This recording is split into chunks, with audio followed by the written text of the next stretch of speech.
Breaking news kahapon, ito. Si Senator Rapi Tulfo ay nag-raise ng concerns tungkol daw sa mga flight strike ng mga bird strike sa mga eroplano.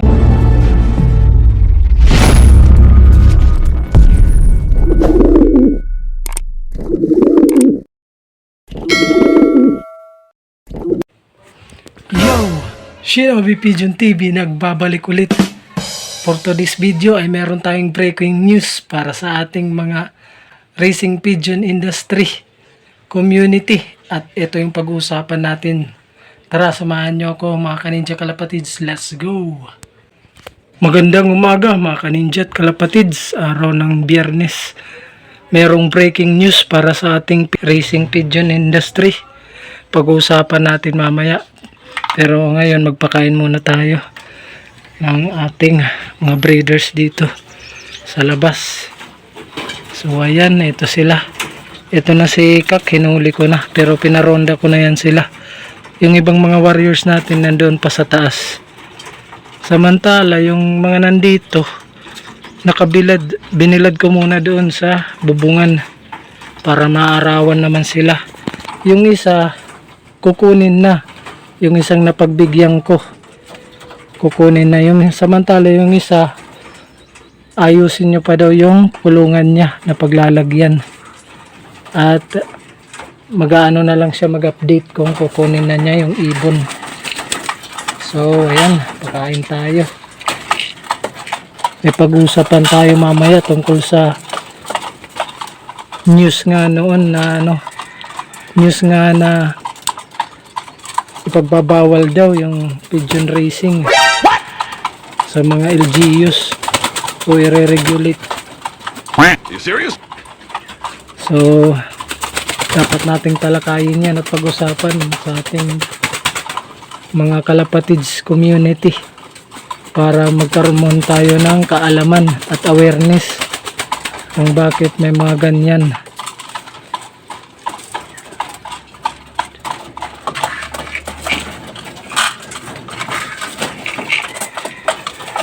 Dito may itlog sila. Pero babaklasin ko na dapat yan eh.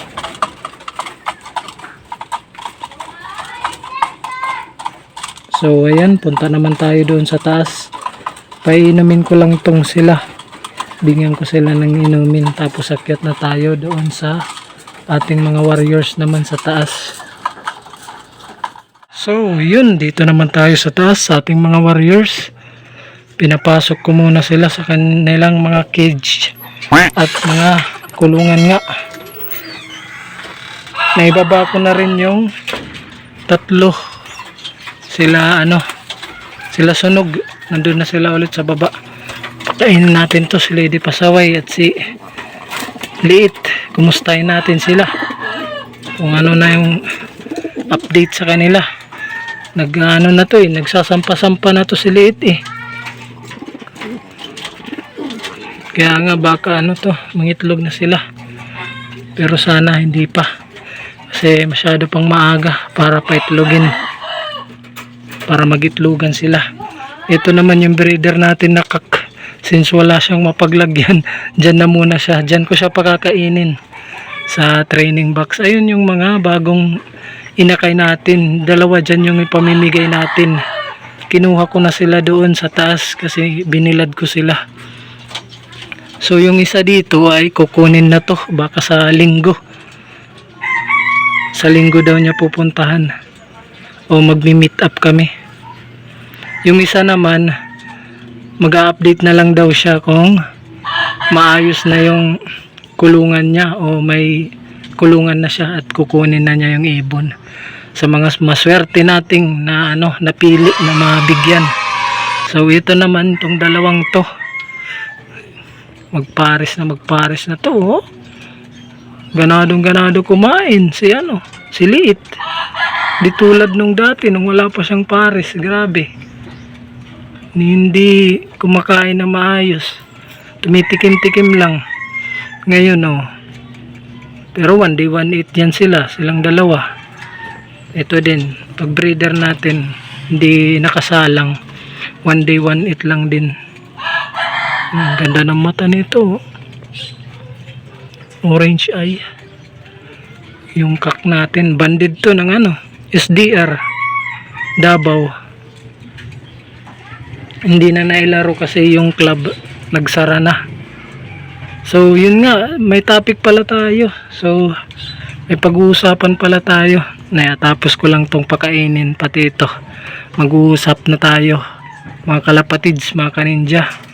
Tungkol sa breaking news nga na may plano si Senator Rapi Tulfo na ipatigil ba yung yung pigeon racing industry sa Pinas. Nako po, paano naman tayo nun? Yun lang yung natin kaligayahan yun lang yung kasayahan natin makapaglaro kahit gulong ng gulong. Kahit gulong lang tayo ng gulong So ito yung panahon natin. Mainit. Maganda yung panahon natin. Maaraw na maaraw. Kanina nagparonda ako. Hindi ko na na-video kasi nga busy ako. May ginagawa pa ako. Hindi pala tayo nakapag-upload mga ilang araw kasi nawalan ako ng internet. Ilang araw akong walang internet kaya hindi ako makapag-upload ng mga natin, mga videos natin. Ay hindi pa pala to nabigyan ng tubig. Tapos nilang kumain. Pala nakatunganga sila. Bigyan natin ng tubig. Yan. Mga lugon. Nagbibihis pa lang. Ang papangit ang itsura ng mga warriors natin ngayon. Ang papangit pa nila. Itong apat naman to ayos ganda ng ganda ng balahibo. Hindi pa kasi nagbibihis. Mga bata pa. Umiyak pa nga papamuhin ko to itong stock bird natin. Parang umaamo sa akin to dumadapo to dito sa balikat ko, sa braso ko. Baka pwedeng siya maging burukot to, katulad ng idol natin Kamigo. So ayun nga, patapos na nga sila kumain. So bibigyan ko na lang yan ng tubig at doon na tayo sa ating topic. Babalik na tayo sa ating pag-uusapan. So, ayan. Sige. Punta na tayo sa ating topic. Let's go. So, yun mga kaninja at kalapatids. Dito ulit tayo at yung ating topic nga ngayon ay yung mainit-init na breaking news kahapon. Ito. Si Senator Rapi Tulfo ay nag-raise ng concerns tungkol daw sa mga flight strike ng mga bird strike sa mga eroplano. At kung ito naman ay kanilang susuriin talaga at i-research nila. Kasi ayon sa ACAP, Air Carriers Association of the Philippines ay merong 900 bird strikes na mga insidente. Pero kung susuriin, hindi naman yun sa kalapati. Sa iba't ibang klase ng ibon yun. So bakit yung minimension dito ay ang pigeon racing? At bakit mismo yung pagkakarera ng kalapate yung minimension at kino-call out? So bakit naman ganun? Hindi naman tayo nakakapirwisyo. Ang pigeon racing industry sa Pilipinas ay hindi naman po yan nakakapirwisyo ng kahit anuman. At yung lipad po ng mga kalapate, hindi po yan naabot sa nililiparan ng eroplano. Ano pong klaseng research o pag-intindi sa pigeon racing o sa mga kalapati? Ang mga kalapati po ay sa taas lang po yan ng bubong ng bahay. Kung lumipad man yan, hindi ganon kataas sa aabutin ng nililiparan ng eroplano para mag-cause ito ng bird strike sa mga flights. At yun nga parang iba naman po yata yung tinutukoy sa ganyang pag-call out o pag-mention ni Senator Rapi Tulfo. Bakit naman ganun? So, mas mabuti pag-aralan muna nila ito ng maigi. Kasi may taxes po yung pigeon racing industries. Nagbabayad po yan ng tax, nagbabayad po yan ng permit. Hindi po yan illegal o kung ano man na hindi mabuti o nakakasama. So pag-aralan nila ito kasi maraming ibon ang lumilipad sa himpapawid, hindi lang yung kalapati na pangkarera.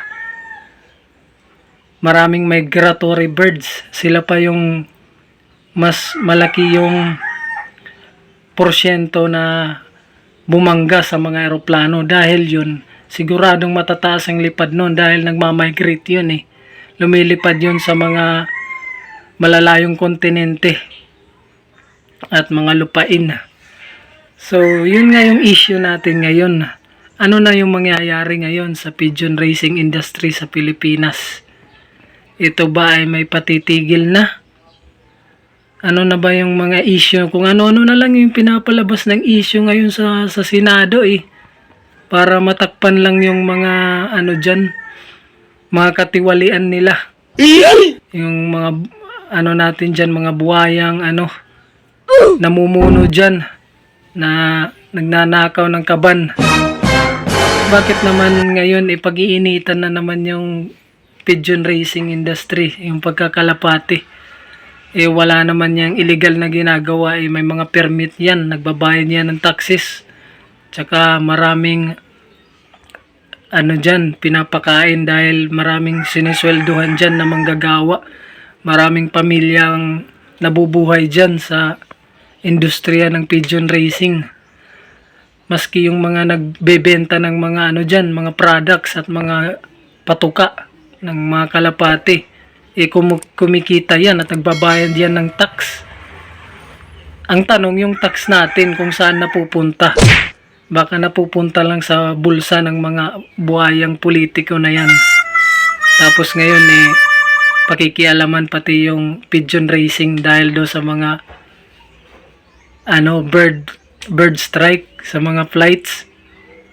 Kahit saang bansa meron yan. Anong kalokohan naman yan? Hindi naman doon sa ibang bansa pinatigil o pinaban yung mga pigeon racing. Kahit saang lugar, kahit saang bansa, merong ibon. Merong ganong mga kaso, pero napaka-rare ng kaso ng kalapati para sabihin ito ay nakakasira at nagkukos ng aksidente sa ating mga eroplano. Napaka ano naman nitong. So abangan natin yung issue na yan, kung ano yung mangyayari dyan, kung ano yung gagawin nila, kung i-regulate ba talaga ng LGUs yan. Ay nako, nagpapawisan tuloy akong init dito. So ito na muna yung video natin guys. Pa-subscribe po dyan mga kalapatids sa ating channel. At pa-like naman, pa-share ito sa ating mga kalapatids at ating mga kababayan para malaman nila na hindi naman kalapati ang cause talaga ng mga flights accidents na yan o bird strike. So, dito sa Shinobi Pigeon TV, ang unang pinapalipad ay ang ating pangarap bago ang pakpak. Happy flying mga kalapatids. Bye! Shinobi Pigeon TV!